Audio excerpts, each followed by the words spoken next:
নমস্কার বন্ধুরা, আজকে সোমবার, শুভ দুপুর জানিয়ে আজকের ভিডিও শুরু করছি। বেশ অনেকদিন পরে আজকে নতুন ভিডিও নিয়ে চলে আসলাম। মাঝে একটু অসুস্থ ছিলাম বলে সেরকমভাবে কোনো ভিডিও দেওয়া হয়নি। তো আশা করি প্রত্যেকে ভালো আছেন। আজকে বৃষ্টি হয়েছে, মানে গতকাল থেকে বৃষ্টি স্টার্ট হয়েছে। তো আজকে বাড়িতে এসেছিল কাতলা মাছ, আর সাথে নিয়েছিলাম মাছের ডিম, আর গাছ থেকে কচি কচি কুমড়ো পাতা তুলে নিয়েছিলাম এই পাতা বাটবো বলে। তো বেশ কিছুটা পাতা তুলে খুব ভালো করে ধুয়ে নিয়েছি বাড়িতে, যেহেতু গাছটা বেশ বড় হয়েছে, গাছে ফুল হয়েছে, মানে ফুল ধরেছে, আর সাথে দেখলাম ফলও এসছে দু একটা। তো যাই হোক, এখানে ডিম, মাছ, মানে মাছের ডিম, কাতলা মাছের ডিম, মাছ সমস্ত ভালো করে ধুয়ে রেডি করে নিলাম। প্রথমেই মাছগুলোকে নুন আর হলুদ মাখিয়ে নেব। মাছটা বেশ ভালো ছিল, বাড়িতে কিনলাম, বাড়ি থেকে একজন কাকু এসেছিলেন, উনি নিলেন হচ্ছে 350 টাকা করে কেজি। তো নিয়ে নিলাম 450 গ্রামের মতন আছে, সাথে 150 গ্রাম কাতলা মাছের ডিম। তো আজকে দুটোই রান্না করব। কাতলা মাছের ডিমটা নুন, হলুদ, একটুখানি পেঁয়াজ কুচোনো, কাঁচা লঙ্কা কুচোনো, আর সাথে বেসন দিয়ে একটু ভালো করে মেখে নিচ্ছি। কাতলা মাছের ডিম কিন্তু বেশ ভালো লাগে, মানে রুই মাছের থেকে আমার মনে হয় কাতলা মাছের ডিম এবং কাতলা মাছের স্বাদ একটু বেশিই ভালো লাগে। তো যাই হোক, কড়াইতে প্রথমেই না আগে কুমড়ো পাতা বাটাটা করে নেব। তো কুমড়ো পাতা বাটার জন্য, এই যে কুমড়ো পাতা বাটাটা করছি, এটা কিন্তু গরম ভাতের সাথে দারুণ লাগে। এক থালা ভাত নিমেষেই হজম হয়ে যাবে, মানে নিমেষেই খাওয়া হয়ে যাবে আর কি।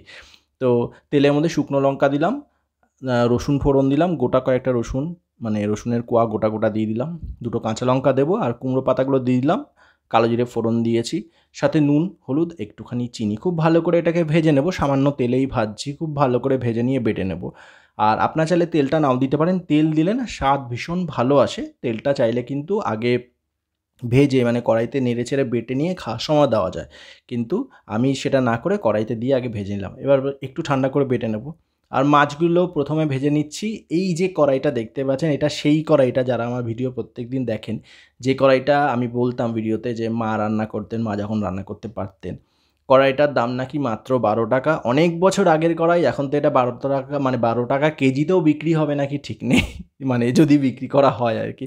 তো যাই হোক, সেই 12 টাকার কড়াই, যা অবস্থা ছিল চারদিকে সেই কালো কালো, অনেক দিন চেষ্টা করেও কালো এটা তোলা যায়নি।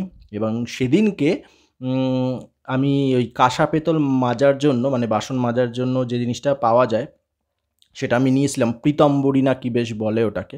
তো সেটা দিয়ে খুব ভালো করে ঘষে মানে লাগিয়ে রেখেছিলাম। তারপরে পরে স্কচ ব্রাইট দিয়ে খুব ভালো করে মেজেছি। কড়াটা একদম ঝাঁ চকচকে হয়ে গেছে, দেখুন কত সুন্দর লাগছে। আমি ভেবেছিলাম কড়াইটা একটু কালো কালো, নতুন একটা কড়াই কিনবো। তো যাই হোক, আর কিনতে হলো না, পয়সাটা বেঁচে গেল। তো বন্ধুরা, দারুণ পরিষ্কার হয়েছিল। হ্যাঁ, পরে আমি ওর মধ্যে একটু বাসন মাজার যে সাবান, সেটা দিয়ে খুব ভালো করে ঘষেছি। আধা ঘন্টার মতো সময় লেগেছিল পরিষ্কার করতে। তবে হ্যাঁ, আমি বেশ খুশি হলাম যে আমার পরিশ্রমটা সার্থক। তো যাই হোক, কথা বলতে বলতে মাছগুলো তেলের মধ্যে ভেজে নিলাম, আর বড়াগুলো একইভাবে ওই তেলের মধ্যে ভেজে নেব। প্রথমেই মাছগুলো ভাজলাম। আপনারা যদি কেউ মাছের ডিমের বড়া করেন, তাহলে সেই ক্ষেত্রে এইভাবে করতে পারেন, একটু মৌরি অ্যাড করতে পারেন। আমি আর মৌরিটা দিলাম না। তো খুব ভালো করে বড়াগুলো ভেজে নিচ্ছি। আর মাছের ডিম না খুব ভালো করে ধুয়ে নেবেন, কারণ মাছের ডিম যদি খুব ভালো করে ধোয়া না হয়, ভাজলে কিন্তু একটু ফেনা ফেনা হয়ে যায়। তো সেটা যাতে না হয়, খুব ভালো করে মাছের ডিমটা সময় নিয়ে জলে ধোবেন। পাশাপাশি উচ্ছে সেদ্ধ দিলাম। এই উচ্ছেগুলো গাছের, 4টে উচ্ছে তুলে নিয়েছিলাম গরম ভাতে খাবো বলে। তো গরম ভাত, মানে ভাত বসিয়ে দিয়েছি, ভাতের সাথে উচ্ছেগুলো সেদ্ধ দিয়ে দিয়েছি। এদিকে মাছ আর ডিম সমস্ত ভাজা হয়ে গেছে। ফোড়নে শুকনো লঙ্কা আর 5 ফোড়ন, সাথে আদা জিরে বাটা থাকছে আজকের মশলায়, সাথে কাঁচা লঙ্কা বাটা, এই দিয়ে রান্না থাকবে। আলুগুলো একটুখানি নুন আর হলুদ মাখিয়ে রেখেছিলাম। বাজারে গিয়েছিলাম গতকাল, শুধু আলু নিয়ে এসেছিলাম। তো আলুগুলো খুব একটা বড় আলু আনা হয়নি, ছোট আলু নিয়ে এসেছিলাম। সেই আলুই আজকে, একটা আলুকে 4 টুকরো করে দিলাম। তো এইভাবে 3টের মতো আলু দেওয়া হয়েছে। সাথে একটা টমেটো ছোটো কেটে দিয়ে দিলাম। দিয়ে খুব ভালো করে নেড়েচেড়ে দিচ্ছি। সাথে নুন হলুদ তো অ্যাড করবই। আদা জিরে পেঁয়াজ, পেঁয়াজ বলছি, আদা জিরে বাটা, সাথে কাঁচা লঙ্কা বাটা।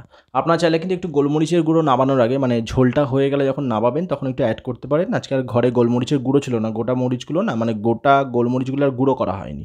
তো সেটা আর ব্যবহার করতে পারলাম না। ঝালটা একটু বেশিই দেওয়া হয়েছে আজকে, একটু বেশ ঝাল ঝাল করেই করা হবে, পাতলা ঝোল। তো সমস্ত খুব ভালো করে কষিয়ে নিয়ে জল ঢেলে দেবো। কষানো মানে বেশি তো কষাতে হবে না, যেহেতু আদা জিরে বাটা, কাঁচা লঙ্কা বাটা, বেশি কষাতে হবে না। খুব ভালো হবে। আর রঙের জন্য একটুখানি কাশ্মীরি লঙ্কার গুঁড়ো অ্যাড করলাম, ওটা না করলেও হতো, আমি একটু অ্যাড করে দিলাম। পাতলা ঝোল থাকছে। তো এই ঝোলটা খুব ভালো করে ফুটে গেলে ভেজে রাখা মাছ আর মাছের ডিমগুলো দিয়ে দেবো। তো আলুটা প্রায় সেদ্ধ হয়ে এসছে। এবার ওই মাছ ভাজা আর ডিম ভাজাগুলো দেবো। আজকের মাছটা বেশ বড় বড় ছিল। এই ঝোলে, মানে এই ঝোলে একটু বড় সাইজের আলু যদি কেটে দেওয়া যায়, দারুণ লাগে। আজকে আর বড় সাইজের আলু ঘরে ছিল না, ছোট সাইজের আলুগুলো, মানে মিডিয়াম আলুগুলো ছিল। তো তার থেকে 2-3টের মতন, 3টের মতন কেটে দেওয়া হয়েছে। তো ঝোলটা ফুটে যাওয়ার পর মাছ আর ডিমের যে বড়া, মাছের ডিমের বড়া সেগুলো দিয়ে দিচ্ছি, একটু সময় ধরে ফুটিয়ে নেব।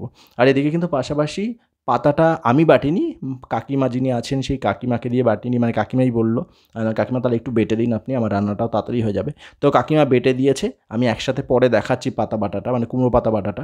এদিকে মাছের ঝোলটা হয়ে এসছে, আলুগুলো খুব ভালো করে গলে গেছে, ঝাল টাল একদম দেখলাম ঠিকঠাক।